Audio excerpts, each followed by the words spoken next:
Hello दोस्तों, आज हम सकवी पंजाबी सलवार की कटिंग और स्टिचिंग बताएंगे। कटिंग की वीडियो मैंने किसकी पहले भी डाली थी, लेकिन आज मैं इसमें दोनों आपको बताऊंगी। तो सबसे पहले हमने पल्ले निकाल लेने हैं सलवार में से 2 फोल्ड कपड़ा करने के बाद। और ये वाली जो कटिंग होती है, डीप कटिंग हम रखते हैं 2 इंच की, ये इस सलवार में लेना बहुत ज़रूरी है क्योंकि ये सलवार आगे से खड़ी खड़ी रहती है। ये कटिंग आप हर सलवार में ले सकते हो, नॉर्मल सलवार जैसे हमारी नैरो होती है, खड़ी सलवार होती है, सभी में। तो बेल्ट हमारी साइड में से निकल, बाकी जो भी हमारा कपड़ा बचता है उसको हमने 2 फोल्ड करके इस तरह से सेट कर लेना है और पूरे पे इंच टेप हमने लगा लेना है। तो अब इसकी हम जो मेन कटाई यहाँ पे जो ज़रूरी होती है वो हम आपको दिखाएंगे, क्योंकि पल्ले तो नॉर्मल सलवार की तरह हमने इसके निकाले हैं। और इसकी जो कलियों की लेंथ है वो हमने जितने हमारी सलवार है, अगर सलवार 39 की है तो 39 रखनी है, अगर आपकी 36 की है तो 36 रखनी है। आपके साइज़ के अकॉर्डिंग हमने रखनी है। जितनी सलवार हमारी कंप्लीट है, हमने इसमें से बेल्ट लेस नहीं करनी। और इस तरह से हम पूरे पर काट लेंगे। जैसे 39 की सलवार मैंने तैयार करनी थी तो पूरे मैंने 39 इंच इसकी लंबाई ली है कलियों की। और ऊपर से जो कटिंग है वो कर लेंगे।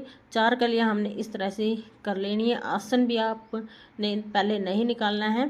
तो मैंने जैसे एक कोने से दूसरे कोने पर उसकी कटाई की है, तो इस तरह से आपने कटिंग करनी है इसकी स्टार्टिंग। फिर हमने आसन इसका निकाल लेंगे, जितना भी हमारा लेंथ के हिसाब से, साइज़ के हिसाब से हमारा आसन बनता है। तो मैंने 9 इंच इसका काटा है। चारों कलियों का हम आसन ऐसे ही 2 का इस साइड से और 2 का दूसरी साइड से हमने आसन निकाल लेंगे। फिर हम चारों कलियों को इक्वल रख देंगे। अच्छी तरह से आपने लगाना है इस फैब्रिक को, जो भी हम कलियाँ इक्वल करते हैं। और दूसरी कली का आसन बाद में निकाल लेंगे। तो अच्छी तरह से आपने लगा लिया है। फिर हम इसके पास में रख देंगे इसके जो भी हमने तख्ते निकाले थे वो। और आपको दिख रहा होगा ऊपर कपड़ा इसका एक्स्ट्रा दिख रहा है।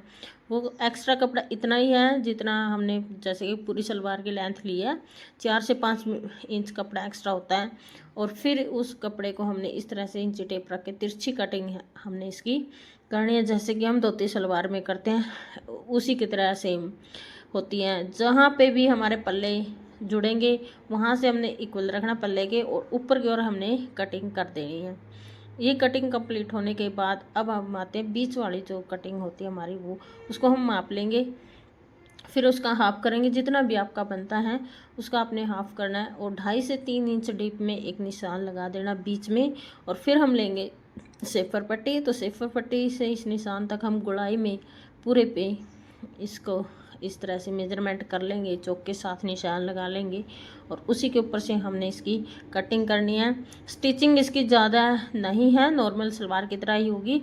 और कटिंग प्रॉपर तरीके से आप देख लीजिए। अगर आपको नॉर्मल सलवार स्टिच करनी आती है तो आप बड़ी आसानी से इसको भी स्टिच कर सकते हो। बिल्कुल नॉर्मल आपने स्टिच करनी है। ये भी सिर्फ आपने जो कट लिया है वो आपने ऊपर की ओर लेना है, वो नीचे की ओर नहीं लेना, जो पल्ले में कट लिया आपने। और इस तरह की शेप आपकी बन जाती है। और देखिए नॉर्मल सलवार की तरह हमने इसकी कटिंग की है और बहुत अच्छी सलवार बनके ये तैयार हो जाती है।